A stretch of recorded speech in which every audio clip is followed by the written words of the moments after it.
tøser.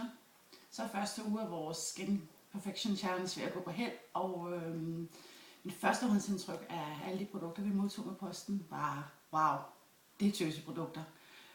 Vi skulle i den her uge have specielt fokus på den her Anti-Tiredness Beautifying Daily Care, som lover øjeblikkelig virkning. Jeg synes, den er helt gennem fantastisk. Det bliver absolut et must-have, jeg skal have i min taske fremover.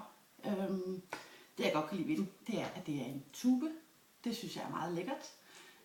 Designet er super tøset. Og så kan jeg se med det samme, når jeg påfører den i ansigtet, at den går simpelthen ind og udjævner min hudfarve, så jeg får en mere ensartet hudtone. Men jeg vil så også sige, på den her der gælder det less is more. Der skal ikke påføres ret meget, for så ser man simpelthen få make-up'et ud.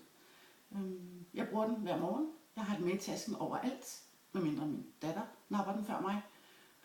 Og bruger den faktisk i løbet af eftermiddagen til lige at genopfriske min make-up, så lige ser lidt mere frisk ud. Så thumbs up fra min side af.